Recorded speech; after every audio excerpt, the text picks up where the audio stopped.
এটা কি সংকেত দেওয়া হলো নতুন সরকারকে? অনেকটা দায়িত্ব কাঁধে নিতে পারত, যার জন্য আমি একটু আশ্বস্ত থাকতাম ওর ওপরে কিছু দায়িত্ব দিয়ে। আজ পর্যন্ত কাউকেও কোনোদিন দাদা দিদি ছাড়া কথা বলেনি। বায়ুসেনার কর্মী থেকে রাজ্য বিধানসভায় তার আশা। রাজ্যের বিরোধী দলনেতা শুভেন্দু অধিকারীর সাথে টানা প্রায় 6 বছরের কাছাকাছি তিনি আত্মসহায়ক হিসেবে ছিলেন, কিন্তু রাজ্য বিধানসভায় গত 5 বছরে আমরা বিভিন্ন সময় তাকে আমরা দেখেছি হাসি মুখে মিষ্টি কথায়। সেই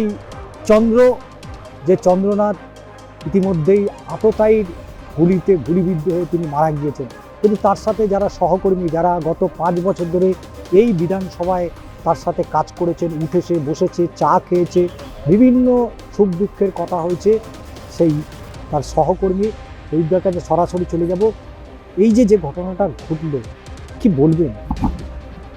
সত্যি বলতে কি একদম দুর্ভাগ্যজনক। একটা জলজান্ত ছেলে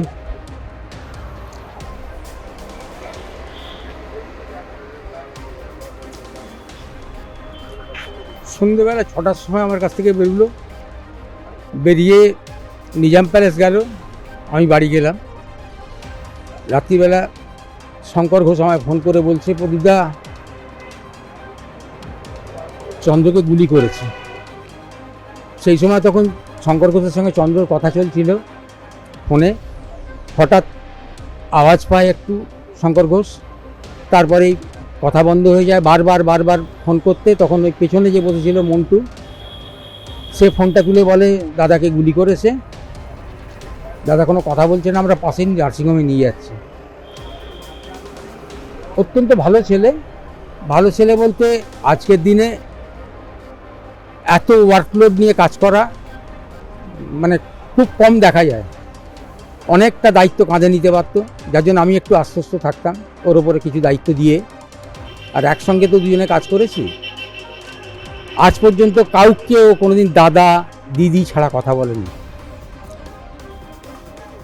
ও চলে যাওয়াটা মানে এর থেকে দুর্ভাগ্যজনক আর কিছু হতে পারে না। সব থেকে বড় জিনিস সেটা হচ্ছে যে আমি জানি না এটা কি সংকেত দেওয়া হলো নতুন সরকারকে, আমি এখনো বুঝতে পারছি না এটা কি হলো।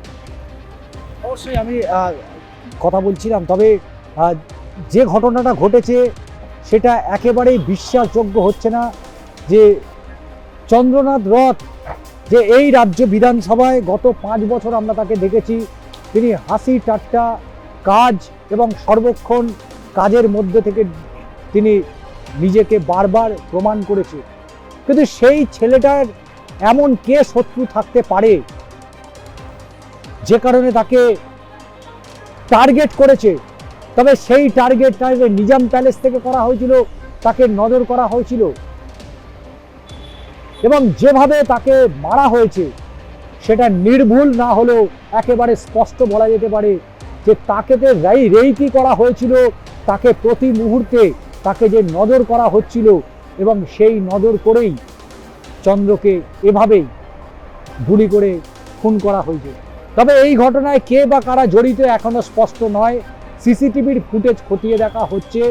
পুলিশের পক্ষ থেকে ইতিমধ্যে স্পেশাল ইনভেস্টিগেশন টিম গঠন করা হয়েছে, তারা ইতিমধ্যেই তদন্ত প্রক্রিয়া শুরু করেছে।